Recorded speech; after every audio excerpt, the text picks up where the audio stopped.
Today's best music. Magic 89.9.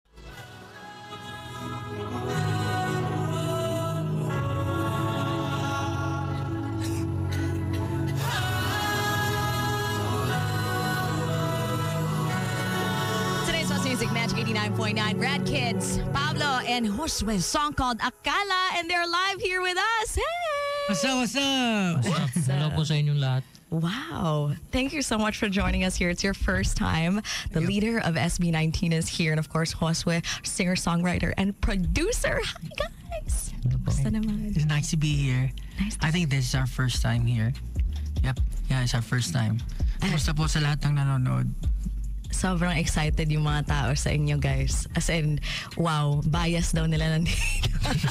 Tapos marami, kinikilig ka ba, Hana? Kasi nandyan sila. O kinikilig at saka nilalamig. So thank you so much for joining us here in Magic 89.9. It's an honor to have you both. Actually, off air, we were already vibing to the song. Parang gusto ko nang mag-shot. Gusto ko ng juice. Pero tubig lang yung nandito sa atin. Bakit ganun yan? Warm up muna. No, but take me to the day that you guys wrote this song. We wrote this song back in 2019. So, that was pandemic. So, wala po kaming magawa nun. And my brother was... He played the music, yung music na Akala. Hindi pa siya Akala dati. Parang, sige, go, kwento. Ano yung first draft? Yung first draft po nun parang tungkol lang siya sa alak talaga. Pero hindi naman po parang yung wala kang makukuhang mapapala pag binakinggan mo na puro inuman lang. Kumaga ano po yun eh. Parang napapadalas kasi inom namin po nun dati nung nag-work pa ako. Pero Siya po ako man. Ginalaglag ka, oh. Pero ang ginagawa po namin parang nag-uusap-usap palagi ng mga plano sa buhay pero hindi ginagalawan. Parang ganun po yung dating niya. So, yun. Doon po siya nagsimula. Pero Nasulat. when I was listening to the song, usually pag songs about alak or drinking and partying, it's so hype. Pero may lessons yung sa inyo. Bravo. How was it like writing those lyrics? Actually po, kasi po, tapos niya na daw po kasi yung kanta na yun. Pero nagustuhan ko yung pagkakaareglo ng kanta, yung music itself.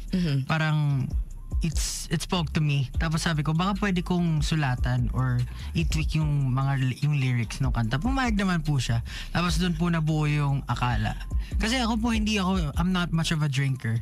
So, if maiinom man celebration lang, ganyan, parang one bottle lang, tapos na. Siya po talaga. Hindi na po ngayon. Dati lang yun. Kaya po dun sa lyrics may juice. Kasi madalas, ako po yung taga-ubos ng juice sa mga barkada, ganyan. Pero same lang naman po. Kasi yun naman kapag nag-meet yung barkada, nagkukwentuhan kayo about your plans in life, ganyan, mga pangarap, mga na hindi inaaktuhan, parang ganon. Tapos, yung word na alak, parang tinry po namin i-jumble. Doon po nabuo yung word na Akala. Tapos, yung walwal, mawawala yung problema. Kaya para pong, Oh my gosh. ganun po yung dire-diretso po yung pagsulat namin ng kanta. Tapos even my mom nag-pitch pa po dun sa lyrics ng kanta. Kasi nadidinig niya po kami. Kasi po sa bahay namin, parang sobrang lang po yung bahay namin sa Cavite, maliit lang po siya. So lahat po ng ginagawa, pag may ginagawa ka, nadidinig ng buong family mo. Ganun po yung nangyari. Tapos sabi ng mami ko, sobrang negative daw nung kanta. Baka may ma-inspire na yung mga kabataan, di Di ba? ba? May lyrics doon na parang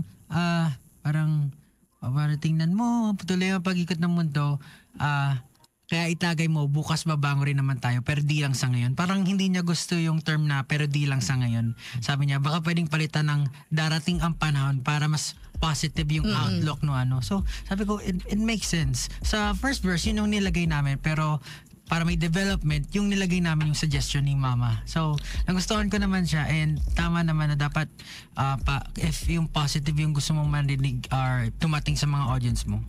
Yung kailangan may positive outlook po dun sa song. So, I see that. I see that throughout the journey of the song as well. Parang contemplative siya. Yeah, You're po. thinking about what's in front of you. And also, I like how you brought up na pag nagiinuman kayo, dami yung sinasabi. Diba?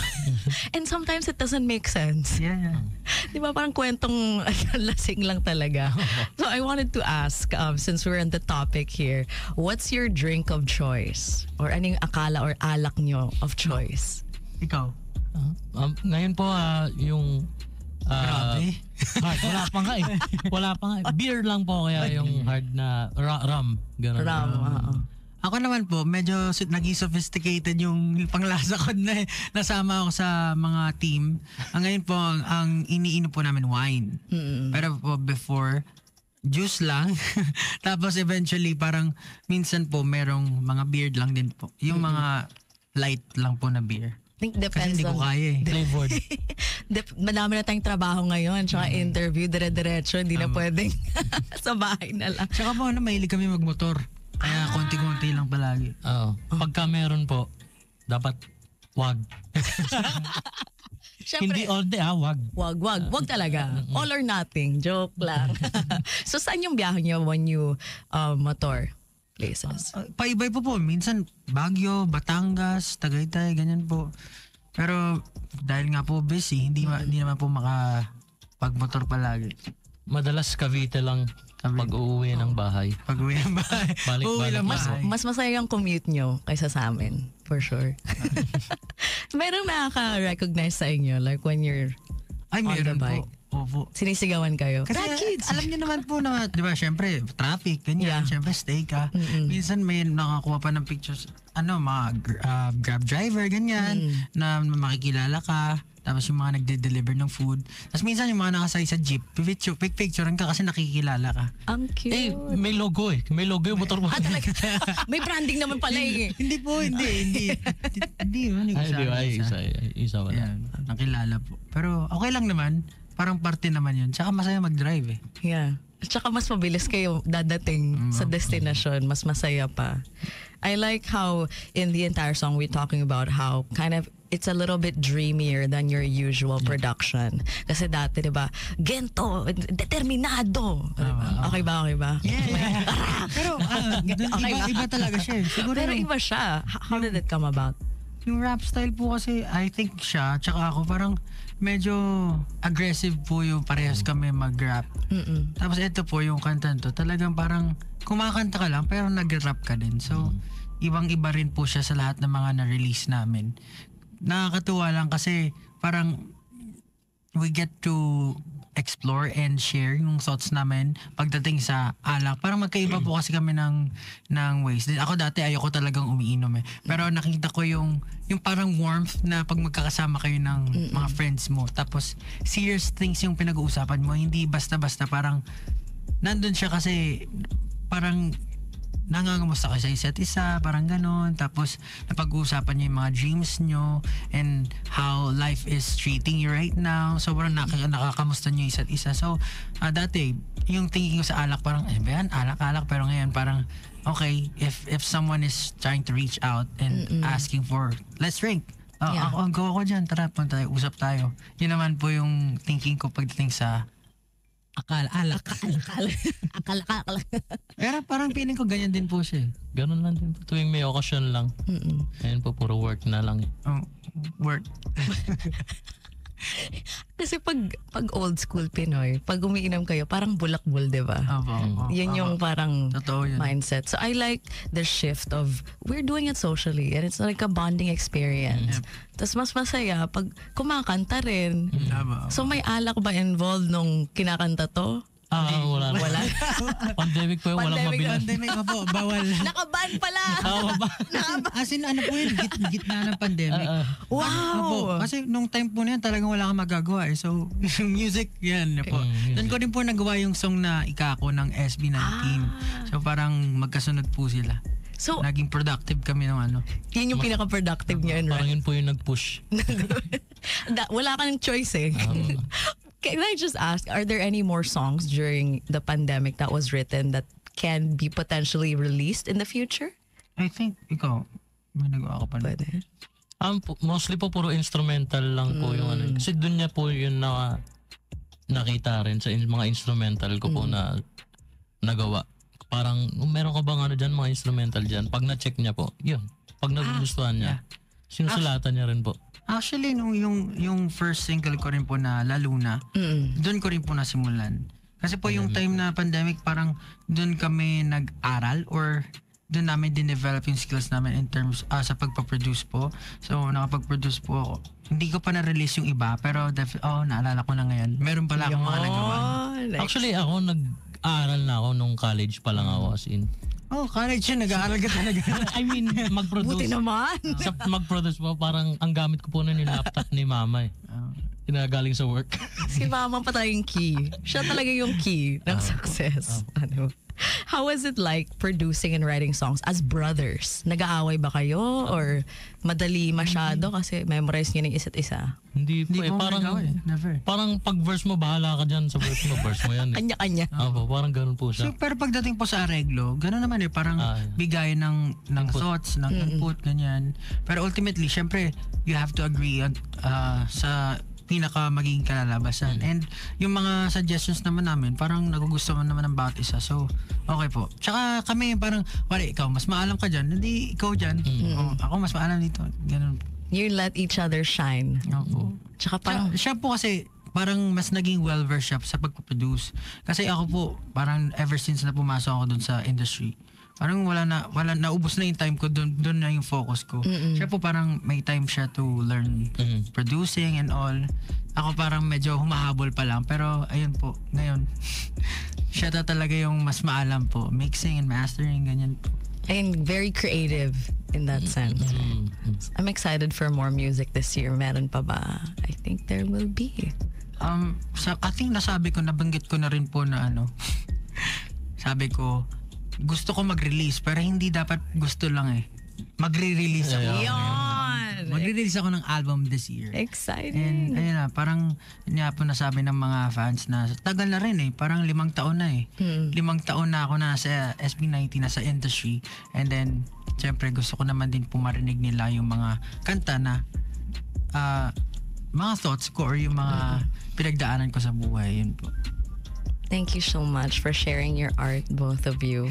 Okay po. Would you also plan on collaborating with any other artists this year? Or sino yung dream collaboration niyo? Go. Dream? Actually, pwede international Dito po sa Philippines, siguro po Flo G. Ano pa mga hip-hop. Or Maganda yun. KJ. Sorry, mali. KJ. JK pala. KJ, Killjoy. Killjoy. Mga ganun po na artist. Kasi hindi lang naman po ako sa hip-hop mahilig. Kahit ano po yan. Basta maganda po yung art na, or yung ginawa ng artist. Ako po parang hindi pumapasok sa isip ko na mga collab. Kasi pag gumagawa po ng kanta, parang iba rin po eh. Pero definitely, yan po yung binanggit ng kapatid ko, yan po yung mga artist na talagang ina-admire namin. Sabay po kasi kami nakikinig din ng music. Kung pinapakinggan niya, napapakinggan ko rin. And Wala nang choice. wala naman choice. Siya yung may aux cord. Pero po sa bahay kasi naka-speaker. kung anong pinapatugtog, yun na rin. And gano'n naman po, parang pag hindi naman sarado sa ibang genre, parang if ano pa nga po, lagi kang may makukuha from other genres. In terms of producing and broadening your knowledge pagdating sa pagproduce po. Pero definitely. Pero isa talaga, hindi para sa akin eh. Kasi mahilig din po ako kumanta. Pero mahilig din ako mag-rap. Actually, hindi ko na alam kung ano gusto kong gawin sa buhay. Huwag na lang kaya. Mahilig din ako umarte. Uy, maganda yun. Mahilig ako Maganda magsulat. yun. So parang gusto ko gawin lahat. Pero pag alam niyo po, pag yung nakikinig ka ng music, meron talagang people na sobrang ina-admire mo na parang, and one of those artists talaga, international naman po to, si Sir Bruno Mars. Talagang, Ganda nun. well, dati ko pa siya pinapakinggan, pero parang pag nakita mo siya, parang di ibang level na to eh. Yung artistry niya, tapos pinapanood ko yung mga ano niya, yung mga interviews niya. Galing. Though, hindi naman siya rapper, pero, ano siya? You know, I love how you brought that up. He's my favorite artist of all time. Ah, really? Oh. Performance-wise, singing, Yes, lahat yes, na. that's right. Nakita niyo yung video when he was in Tokyo? Yeah, Na yeah. Ang ganda po Ang nun. ganda nun. Parang yung 360 cam na Yes. parang fish eye view. Ganda Cute po nun. nun. Oh my God. Ang galing niya, total performer siya eh. Tsaka he knows how to bring soul into the song. Lalo na pag sinama niya yung banda na Silk Sonic. Pagkasama yung ganda ng music. that's another pair that I'm looking forward to this year. Sana may songs pa sila, no? Opo. Wow. Thank you so much for joining us here. I heard there's so many listeners on our Facebook page. So hello to our listeners. Hi, guys. Hello po. Kinig lang kayo dyan. And also on Twitch. Is there any last words that you'd like to say to all your fans? Last words. Hindi naman sa... Last mo na to. Joke lang. Siguro po, to all the listeners, thank you for supporting Rad Kids, Pablo and Josue. Hopefully po, yung sa mga hindi pa nakakilala sa amin or hindi pa nakakapakinig ng mga songs namin, bigyan niyo po ng chance. And then, please listen to it and yeah, sana po may mapulot kayo or magustuhan niyo po yung musika na nilalabas namin. Ikaw? Ayun lang po. Gusto ko lang rin po magpasalamat sa mga sumusuporta sa kanya. Tsaka sa akin po, syempre. Yun lang. Siyempre. Ayun. Go. Siguro po this year din magre-release din po ako. So, medyo may aabangan naman po. Yan po, mga hotdog, tsaka 18, tapos sa nanay ko, tsaka sa tatay ko. Musta po kayo? I love you. We love Thank you po. Yeah. Yeah. We love you in Magic 89.9. Please keep coming back and keep coming out with amazing music. We'd love to add it to the playlist. Nago wild na yung mga tao, hindi na makahinga ba ma-heart attack. So, please, they are touring all over. So, you have a very busy day. Thank you so much for joining us here in Magic 89.9. We are big fans. Today's best music. Magic 89.9.